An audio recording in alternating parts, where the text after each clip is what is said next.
Kalu sot ishte një event shumë i madh i shqiptarëve këtu, sepse kardinali ka ardhur për një vizitë zyrtare këtu në Angli, por edhe për komunitetin shqiptar edhe komunitetin krishtian këtu në Angli. Parafarsisht 2 muaj që po përgatitemi për këtë event këtu për ta sjellë kardinalin në Mbretërinë e Bashkuar, pikërisht sepse e dim se ka shumë shqiptar tashmë, vëllezër tonë, motra, që jetojnë, punojnë këtu në Mbretërinë e Bashkuar.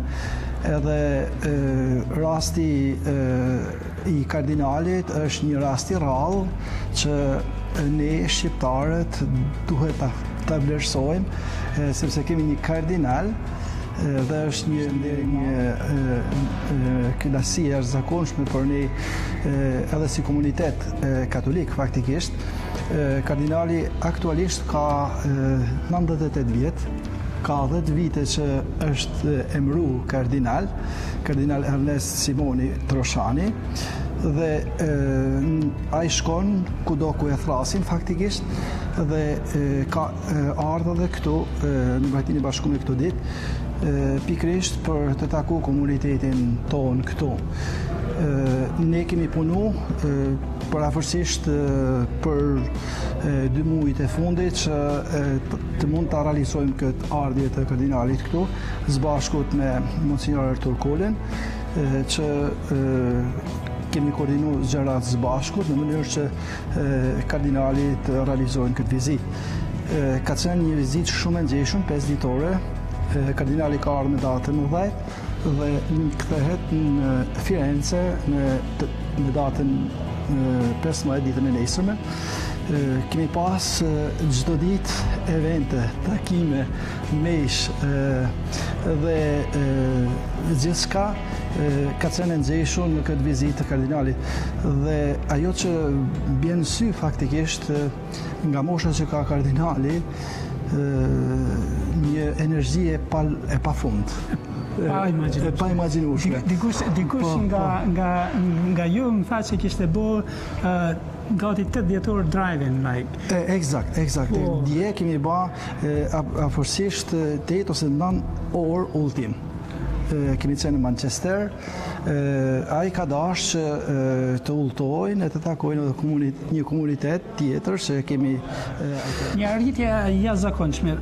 Ka pas edhe një takim zyrtar në parlament kardinali. Po, ditën që ka ardhur në datën 10 është organizuar një takim në parlament në Westminster, ku është prit atje dhe është prit për disa autoriteteve këtu në Angli, si Martin Vickers, John Croghan, edhe të tjerë që kanë organizuar këtë pritje në parlament.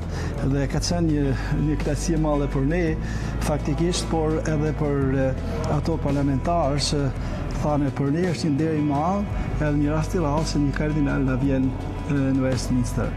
Dhe për ne ishte vërtet një gjë e jashtëzakonshme. Kjo është një vizitë shumë si më thanë, më e ngjeshur, më e madhe, ku ka përfshirë shumë njerëz. Na është dhënë mundësia që të kremtojnë kardinali meshën në katedralen Westminster, ku kanë qenë në datën 12 në mramje, natën e festës së Shëndojit të Padovës, ku kanë qenë mbi 3000 vetë jashtëzakonshme. Dhe të shihit në rrallë pas kremtimit të meshës, duke marrë bekimin siç e kemi parë edhe këtu në kishën e Pimlico, rrallë pafund. Një durim i pafund, një kënaqësi jashtëzakonshme vetëm të takojnë kardinalin, jo vetëm shqiptar, por edhe banor këtu të Mbretërisë së Bashkuar. Atëherë në natën e Shëndojit, por edhe sot ishte po ashtu sikurse e pamë edhe vetë një kremtim i jashtëzakonshëm i meshës nga kardinali jonë, me një pjesëmarrje masive, edhe me një kënaqësi, edhe me një durim, edhe me një entuziazëm që rrallë e shohim në raste të tilla. Patjetër, këtu në Plimko ishte hera parë që vjedhun, sot ishin rreth 2000 veta, afërsisht njerëzit edhe ishin jashtë duke prit, i pash edhe vetë. Ishte një gjë shumë e jashtëzakonshme, një gjë që e admirova shumë.